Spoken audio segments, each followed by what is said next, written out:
ناظرین کی خدمت میں سلام و آداب۔ آپ دیکھ رہے ہیں وائس آف لداخ۔ آج منگل فروری کے 10 اور شعبان المعظم کے کی تاریخ ہے۔ آج کی تازہ ترین خبروں کے ساتھ میں ہوں آپ کا میزبان سعید ہاشم رضوی۔ ناظرین سے گزارش ہے کہ تازہ ترین خبروں اور حالات و واقعات سے باخبر رہنے کے لیے ہمارے چینل کو سبسکرائب کریں اور خبریں آخر تک ضرور دیکھیں۔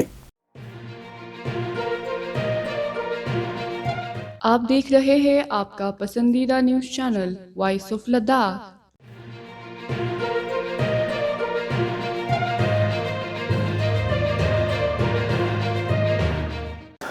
لداخ خود مختار پہاڑی ترقیاتی کونسل کے چیئرمین و chief executive councillor doctor Mohammad Jafar Akhoon نے نئی دلی میں مرکزی وزیر برائے اقلیتی و پارلیمانی امور کرن رجیجو سے ملاقات کی۔ ملاقات میں ضلع کرگل کے فلاح و ترقی سے متعلق امور پر تفصیلی تبادلہ خیال کیا گیا۔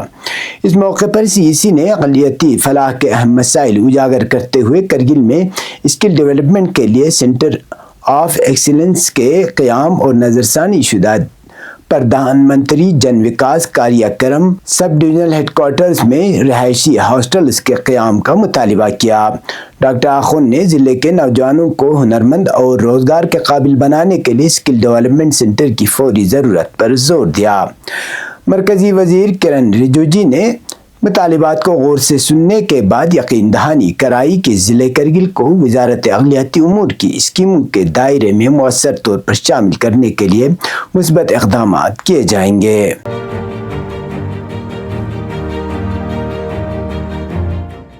اسلامی انقلاب ایران کی 47ویں سالگرہ کے موقع پر آج ضلع کرگل کے ٹی ایس جی بلاک کے گاؤں گن منگل پور میں ایک پروقار تقریب کا انعقاد کیا گیا، جس میں مردوں اور خواتین کی کثیر تعداد نے شرکت کی۔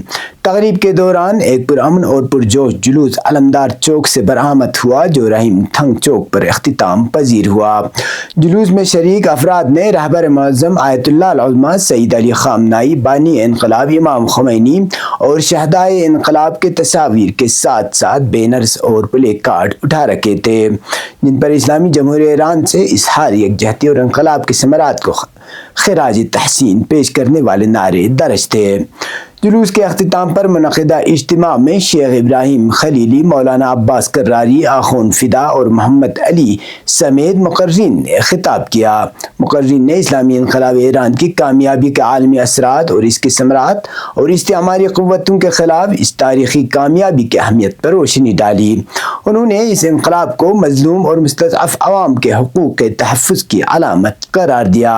یاد رہے کہ ضلع کرگل کے مرکزی ہیڈ کوارٹر پر کل 11 فروری بروز بدھ یوم اللہ یعنی اسلامی انقلاب کی کامیابی کی 47ویں سالگرہ کی مرکزی تقریب بڑے پیمانے پر منعقد کی جائے گی۔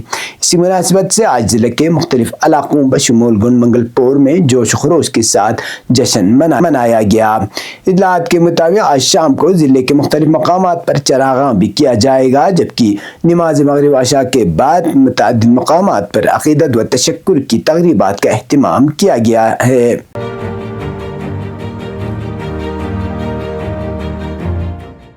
جمعہ کے روز اسلام آباد میں شیعہ نمازیوں پر ہونے والے خودکش حملے کے خلاف سوموار کو ضلع کے ششوت علاقے میں بڑے پیمانے پر پرامن احتجاجی جلوس نکالا گیا۔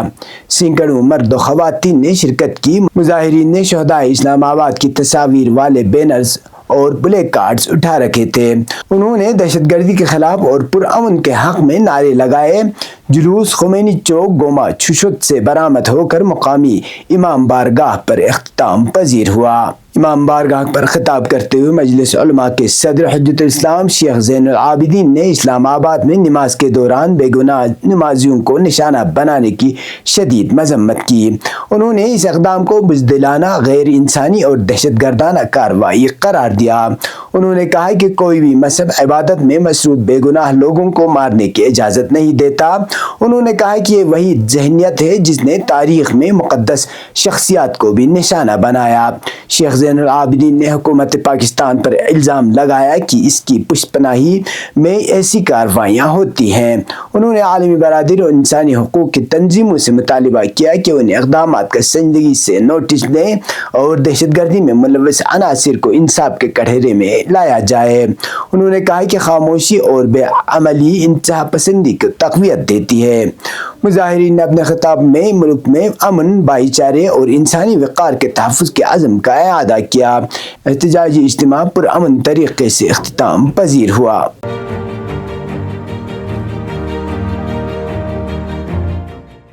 لداخ خود مختار پہاڑی ترقیاتی کونسل کرگل کے ایگزیکٹو کونسلر برائے سیاحت کاچو محمد فیروز نے کرگل میں لڑکیوں کے لیے منعقدہ 15 روزہ آئس ہاکی تربیتی و ٹورنامنٹ کے اختتامی پروگرام میں شرکت کی۔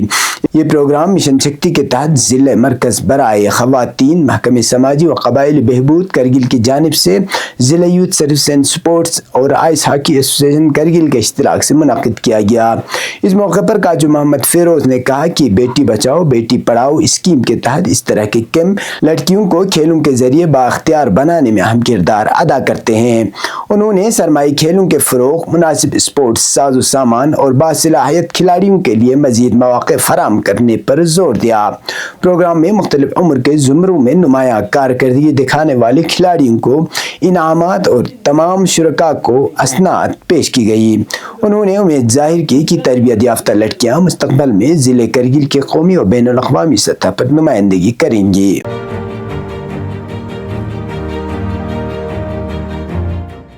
ضلع پولیس کرگل نے منشیات کے خلاف جاری مہم کے تحت ایک بڑی کامیابی حاصل کرتے ہوئے پولیس اسٹیشن دراس کی ٹیم نے ناکہ چیکنگ کے دوران بھاری مقدار میں منشیات برآمد کر کے ایک ملزم کو گرفتار کر لیا۔ پولیس کے مطابق 9 فروری 2026 کی شام پولیس اسٹیشن دراس کے ایس ایچ او انسپکٹر عبداللہ کی قیادت میں ناکہ چیکنگ کے دوران سری نگر سے کرگل آنے والی 2 ٹیمپو ٹریولرز گاڑیوں کو روکا گیا۔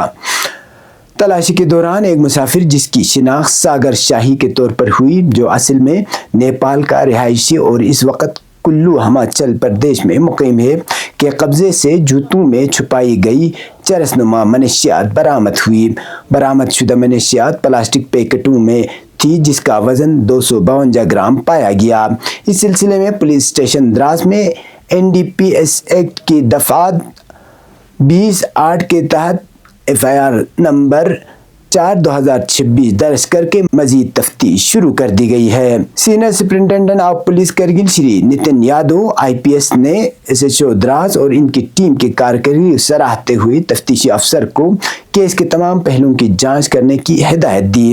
ضلع پولیس کرگل نے منشیات کے ناسور کے خاتمے کے عزم کا اعادہ کرتے ہوئے شہریوں سے اپیل کی ہے کہ وہ منشیات کے صارفین اور سپلائز سے متعلق معلومات فراہم کر کے پولیس کے ساتھ تعاون کریں۔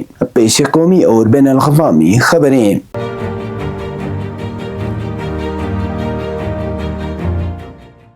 پارلیمنٹ کا بجٹ سیشن 2026 کافی ہنگامہ خیز رہا۔ اب تک کسی بھی دن ایوان کا کام خوش اسلوبی سے نہیں چل سکا۔ اپوزیشن مسلسل حکمران پارٹی پر ایوان میں بولنے کی اجازت نہ دینے کا الزام لگا رہی ہے۔ اپوزیشن لیڈر راہل گاندھی کو بولنے کا موقع نہ دینے کے بعد تمام اپوزیشن پارٹیاں متحرک ہو رہی ہیں اور ایوان میں ہنگامہ برپا کر رہی ہیں۔ دریں اثنا راہل گاندھی نے منگل کو ہندوستان کے سابق army chief general MM Naravane کے یادداشتوں پر مبنی کتاب 4 اسٹار آف ڈیسٹنی کے پبلشرز پر جھوٹ بولنے کا الزام لگایا اور دعویٰ کیا کہ یہ کتاب فروخت کے لیے دستیاب ہے۔ کتاب کے publisher penguin random house India نے کہا کہ MM نروانے کی کتاب ابھی تک شائع نہیں ہوئی ہے اور نہ ہی کوئی کاپی چاہے پرنٹ ہو یا ڈیجیٹل شائع، تقسیم، فروخت یا عوام کے لیے دستیاب نہیں کی گئی ہے۔ ایوان کے باہر میڈیا سے بات کرتے ہوئے راہل گاندھی نے جنرل MM نروانے کی 2023 کی سوشل میڈیا پوسٹ کا حوالہ دیا جس کا عنوان X ہے اور یہ بھی دعویٰ کیا کہ یہ یادداشت آن لائن فروخت کے لیے دستیاب ہے۔ راہل نے سابق آرمی چیف نروانے کے ٹویٹ کی طرف اشارہ کرتے ہوئے کہا کہ ہیلو دوستو، میری کتاب اب دستیاب ہے، بس لنک کو فالو کریں، خوش ہو کر پڑھو، جے ہند۔ یہ مسٹر نروانے کا ٹویٹ ہے۔ یا تو وہ جھوٹ بول رہا ہے جس پر میں یقین نہیں کرتا، یا پینگوئن پبلشر جھوٹ بول رہا ہے، دونوں سچ نہیں ہو سکتے۔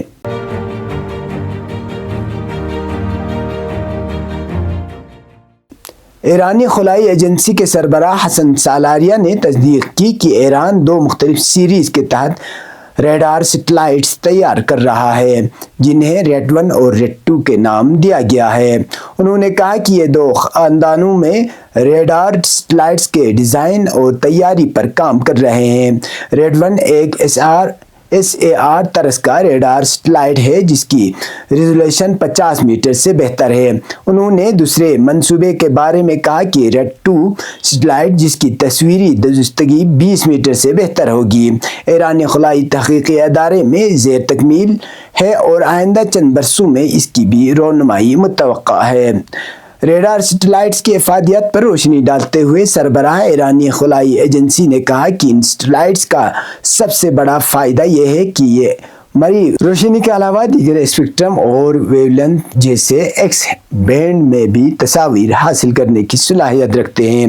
انہوں نے وضاحت کی کہ اس خصوصیت کے باعث یہ سیٹلائٹس موسم کی خرابی، گرد و غبار یا بادلوں کی موجودگی کے باوجود مؤثر طریقے سے تصویر لینے کی صلاحیت رکھتے ہیں۔ سالاریا کے مطابق برف سے ڈھکے علاقوں سے بھی تصاویر حاصل کرنا ممکن ہوگا، جس سے ملک کی سیٹلائٹ امیجنگ کی صلاحیت میں نمایاں اضافہ ہوگا۔ یہ تھی اب تک کی خبریں، اسی کے ساتھ مجھے اور میرے ساتھیوں کو دیجیے اجازت۔ اللہ حافظ۔